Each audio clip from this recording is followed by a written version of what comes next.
What's going on, everybody? Clint here from the Die Hard MMA podcast.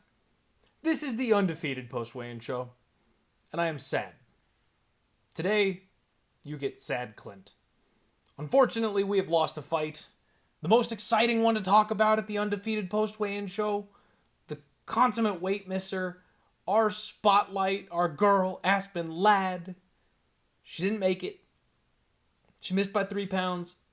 Didn't even try the box of shame. There was no point. They cut it early. They knew it was coming. They knew there was nothing they could do about it. 135 wasn't happening. So I bet on her. I locked a bet in a couple days ago. Had the round 3 sprinkle. Wrote up an article for the Action Network. Ladd was going to come in heavy. We all knew it. And we knew Aspen Ladd was going to fade. Or not Aspen Ladd. We knew Sarah McMahon was going to fade the longer the fight went on. We knew she was going to slow down, moving all that extra weight around. We knew she was going to wear out. And in rounds 2 or 3, Aspen Ladd was going to TKO Sarah McMahon, put her elbow through her face, pound her through the canvas. We were going to cash an easy ticket. Everybody and their mother, the entire betting Twitter sphere, was on Sarah McMahon this week, and those odds just kept getting wider and wider. The reverse line movement, folks. The reverse line movement. Everybody you know piling in on Sarah McMahon. It didn't matter. Aspen Ladd was going to smash her. And when Aspen Ladd missed weight, Sarah McMahon refused to accept the fight. Well within her right to do so. I'm not saying that she's wrong for doing that, naturally. But I am disappointed. Because I was going to cash a ticket. I was very excited about my round 3 sprinkle at 12-1 odds. It's unfortunate. The show is brought to you by Pub Sports Radio. These lines are brought to you by Super Book Sports. And we're going to have to find some other bets for this week, apparently, because the one I was most excited about and most convicted on is gone for today. Let's dive straight on into it. As always, do me a favor, hit that like button for me. We are going to look at these fighters, check them out on the scales, see if we can catch anything, try and add one extra little bit, one ingredient to our cauldron of analysis for UFC Vegas 60, and see if we can get some winning bets here. And of course, this is the Undefeated post-weigh-in show. Any opinions or statements made on this show are irrevocably facts, and if you do not agree with them, then I'm sorry, but you're wrong. First fight of the night, Nicholas Mata taking on Cameron Van Camp. Mata came in at 155, looked good. Looks like he may have added some muscle. He's a smaller guy, so added a little bit to his frame. Not a bad deal. Cameron Van Camp, 155.5. He did need the hook. He seemed relaxed. Didn't look like he struggled all that badly, making 155, which is surprising because he's a big dude. These guys face off. Big size advantage for Cameron Van Camp. He looked huge in there. Right now we've got Nicholas Mata minus 180. Cameron Van Camp is plus 160, the underdog. It has been nothing but steam, love for Cameron Van Camp coming in here. I talked about it earlier in the week, and I guess I should have pulled the trigger because this line is a lot shorter than it was earlier on. I agree with the steam move. I think Cameron Van Camp is the side here. Now, Nicholas Mata is probably the more technical striker, but he's a bit chinny. I question his grappling. Those are the two areas where Cameron Van Camp can have massive success from a moneyline standpoint. It's dog or pass. I'm very tempted to add on here Cameron Van Camp. The one thing I really like is the under. I may be doing something here with violence bets. I think fight doesn't go the distance or the under 2.5 at minus 170. Both guys have finishing upside. Both guys have shown they can be finished, especially with Van Camp being much, much bigger down at a new weight class. I think that goes wrong for one guy or the other, so maybe instead of picking a side, we just play violence. That's the plan. No action yet at this point, but I think I'll probably end up with something on this one by the end of the day.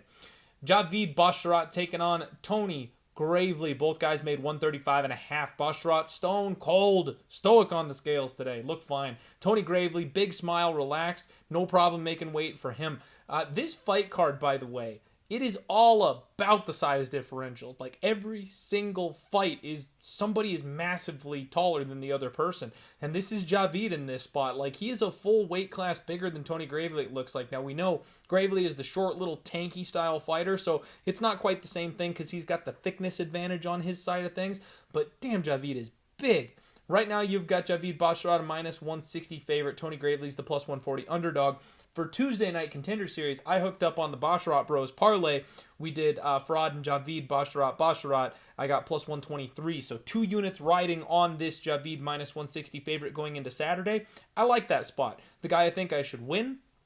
the guy I've got confidence in, fading a guy that I normally like to fade when he goes up against a durable, solid gas tank style fighter like Javid. I think this is a Javid round 3 or decision type of situation, but I'm happy to get plus money with my parlay rolling into Saturday rather than laying the minus 160. But if you're going to make me bet this fight solo, minus 160 is maybe getting a little wide, maybe, but I do think Javid probably should get his hand raised.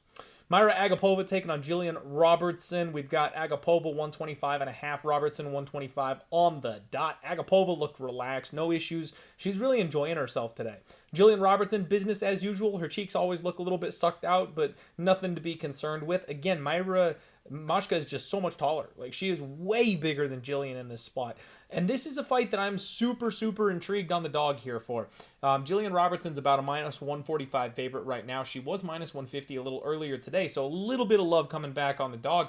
Mayra Agapova is a plus 125 dog here, and I am tempted dog or pass on this one all week. I know the script is written, right? Mayra Agapova showed she doesn't have much of a get-up game. She doesn't have much of a takedown defense game. She doesn't have much submission defense, and all that spells trouble for Jillian Robertson. But we also have like a training partners type of situation, just like Mashka's last fight. And Mashka took this fight on short notice. So she's been doing nothing but grapple after her last fight because of what happened to her, because she got exposed in that fight. She's been doing nothing but train the takedown defense and the grappling. And then she gets a short notice opportunity against a former training partner, someone who she worked with for like 2 straight years. And she jumped at the opportunity to fill in and take this slot. I know a lot of people are looking at as big edge Jillian Robertson. But it's one of those spots for me where I'm like, if you knew you were going to get exposed on the ground again, why would you take a short notice fight against the person you know is going to whoop your ass? I kind of feel like Mashka's got a little something here for Jillian. We'll see. We will see. It's all about improvements to me here in this spot, because right now, as of what we know, Jillian Robertson's got the exact skill set. She should be able to beat Mayra Agapova. But I think Mayra Agapova has a much better frame for the division. She's much larger. I think she's got a much higher ceiling. So if she's made the improvements that she needs to, I kind of expect her to get the win. And we have seen Jillian cave under the pressure of bigger, stronger, more physical fighters. And that's kind of exactly what Mayra Agapova is. I feel like if Jillian doesn't get this thing finished on like her first takedown, it probably spells trouble for her the longer this fight goes on. I don't have a bet on this one at this point, but I'm kind of liking Mayra Agapova, and I would be tempted on Mayra by TKO. Next fight up, we've got Trey Ogden and Daniel Zellhuber. Trey made 156, did require the box of shame to do so. Not sponsored by Die Hard MMA just yet. We're working on it. Zellhuber made 155 on the dot. Face a bit sucked out, but he's a big, tall, lanky guy, so no real issues, no real concerns there. Zellhuber definitely has the size advantage here in this fight. Refused to break eye contact. I love the intensity from this kid. He just stared his guy down, like literally until Trey got to the point where he was walking off the stage. That's how long Zellhuber was staring this guy down. So I think Zellhuber's got it. He's a minus 360 favorite at this point. That number's out of control. This is a Dana White Contender Series fade spot. I am not blindly playing the angle here because I do think Daniel Zellhuber is a very special athlete, a very talented kid. But dog or pass from a moneyline standpoint, I mean, I guess if you want to do the just win parlay thing, Zellhuber should get his hand raised. The total at 2.5, I kind of don't mind violence here with the under 2.5. I'm a little torn on this one as well because I'm not overly familiar with Zellhuber's game plan and style. If he takes Trey Ogden down, he should be able to just maul him down there. But if he's not looking to finish, if he's looking to play safe, this thing could go over that 2.5 and go all 15. So just a complete pass, a stay away from me, taking notes, gonna see what happens next. I'm very interested in this Zellhuber kid. Denise Gomez taking on Loma Lukebunme. Gomez made 115. Lukebunme did need the hook, 115.5. No issues whatsoever. Denise Gomez looked good. You know, we know Loma Lukebunme is a natural atom weight, so way small for the weight class. She didn't have any issues making weight here. Decent size advantage here for Gomez. And just like that first fight of the night with Cameron Van Camp, I've been looking at this dog all week. I think this fight's going to play close. I think it's going to play tight. And I think the plus 180 on Denise Gomez makes some sense. Loma Lukebunme is a very technical striker, but the disadvantage that she's going to be at, the reach, the length, like Denise Gomez should just be able to kind of pop her and keep her at range and pick her apart from distance. And if she can do that without engaging in that clinch with Loma, I don't see why she can't win this fight. So I agree with the money coming in on Denise Gomez here. The plus 180, very tempting to me. The split decision prop seems like a fun thing to play, I think, in this fight. Dog or pass for me. Luis Cosi taking on Trevin Giles. Cosi 170.5. Trevin Giles made 170 flat. You know, Cosi, dude is jacked. He's got that farm boy strength thing going on.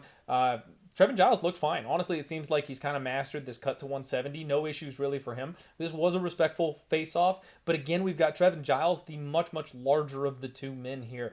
I'm not laying wood on Trevin Giles, but holy crap, should he win this fight. He's got every advantage possible on this one. The problem with Trevin is he just manages to ship it down the river at some point. He makes some egregious mistake. He lets his opponent back in the fight somehow, and then he loses every time, and he gets finished a lot. So I wouldn't be shocked if Luis Cosi lands a big bomb on him. I gotta pick Trevin Giles to win, but minus 220 on this dude? No way. Way not trustworthy for that kind of a price tag.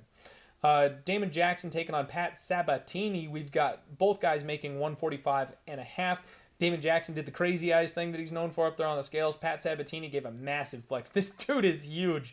Jackson the taller man, Sabatini definitely the thicker one though. Like most of these fights, you don't see that big a difference between the stature of these dudes. No. Sabatini makes up for the height with his back. He is massive.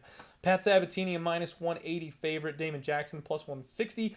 I am picking Pat Sabatini, but I have paid for it publicly picking against Damon Jackson, and I'm not going to do it again here with a bet. So I do think Pat Sabatini is going to win this thing, but I also think this fight could be pretty competitive and hairy.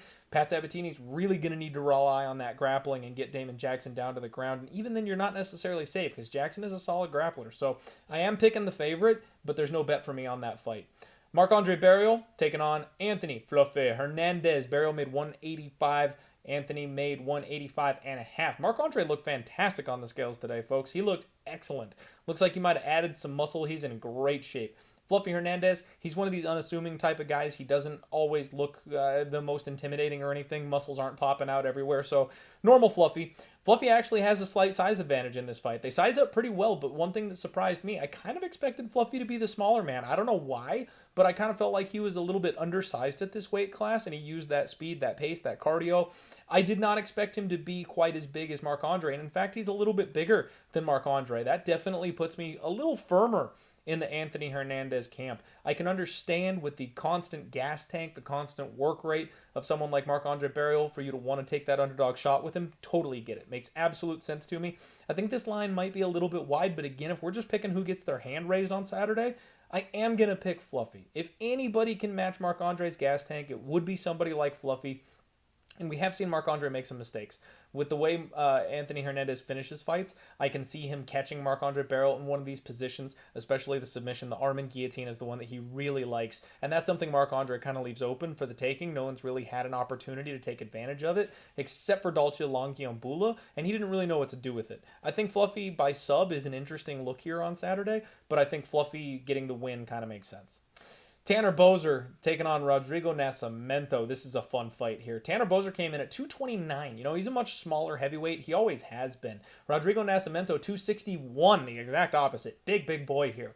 Tanner Boser looked fantastic. Gave a big flex up there. He looked much slimmer this week. You know, we've seen Tanner Boser kind of go from being the big fluffy padded heavyweight type of guy to being this shredded up jacked dude. I mean, he's never been like shredded, but today was one of his better weigh-ins. He looked really good on the scales today. No issues for Rodrigo Nascimento. Classic Rodrigo. He's your big flabby heavyweight. You can see the muscle underneath the layers. So not out of shape by any stretch of the imagination. Just a big dude.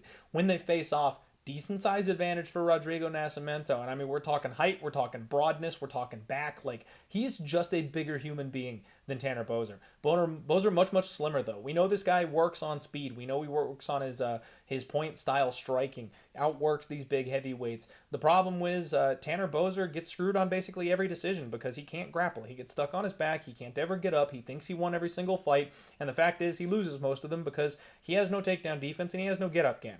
So Rodrigo is a guy coming in here who's a mainstay grappler. Like, that's what this guy does, is tap people out when he wins. And Tanner Boser is a much smaller man. I mean, Rodrigo literally has like a 30-plus pound weight advantage on this guy.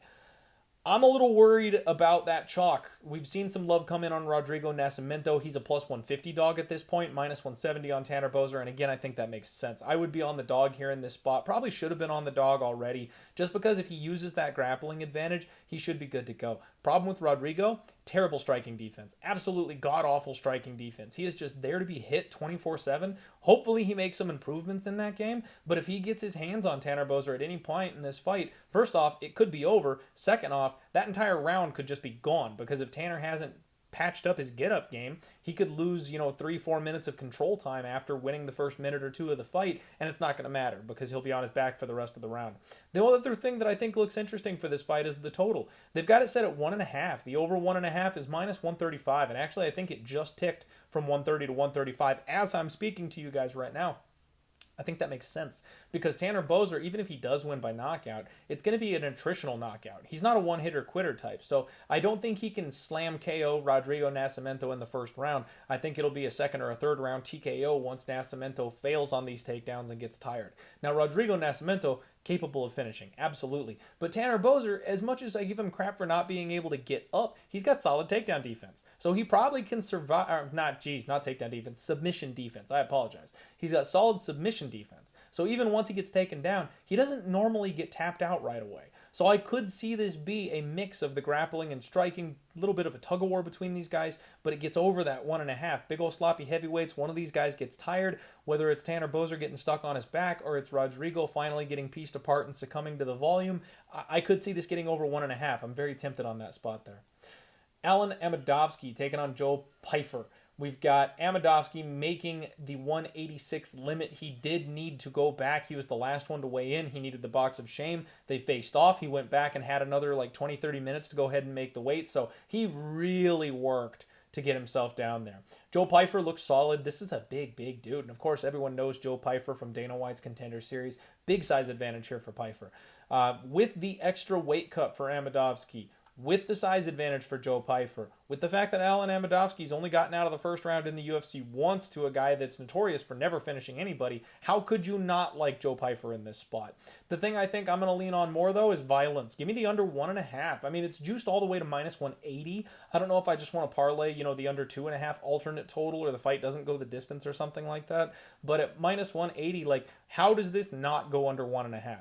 Alen Amedovski is a one-hitter quitter, round one or bust type of fighter. We've seen when he fights people in the UFC that are anywhere near UFC caliber, they just dice him apart once it hits the ground.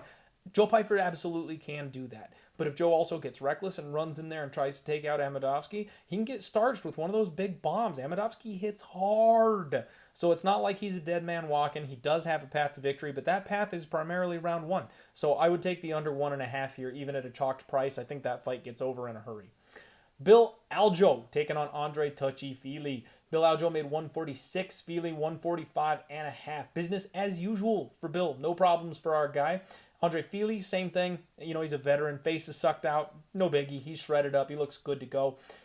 Bill has a slight size advantage here for this one. Both guys were talking the entire face-off, but they size up pretty well. This is going to be a fun fight. Really fun fight. I know most everybody's on the Bill Algeo side, but I'm kind of finding myself in the other camp. I lean to Andre Fili. It's minus 125 on Superbook Sports for Andre Touchy Fili, plus 105 for Bill Algeo. Pick'em fight. I'm not going to put a bet on this one. I've been struggling with these pick'em price tags basically all year, so not something I'm interested in getting myself into. I think this fight is going to be very competitive. I think it's going to be very close. And I think at the end of the day, the judges may not know who won. I might play the split decision prop. I think it's plus 400 on this one. So with the high volume from both of these guys, I really think we're just going to have a back and forth war that goes the distance. And as much as everyone wants to talk about Andre Fili's chin being cracked, Bill Algeo's not a guy that really starches people on the feet. This is going to be a high-paced point striking technical brawl. So I do think we go 15 minutes. The over makes sense to me, and I think the split decision prop could be a little bit of a fun sprinkle for me. Chidi and Njokuani taking on Gregory Rodrigues. Both guys made 185.5.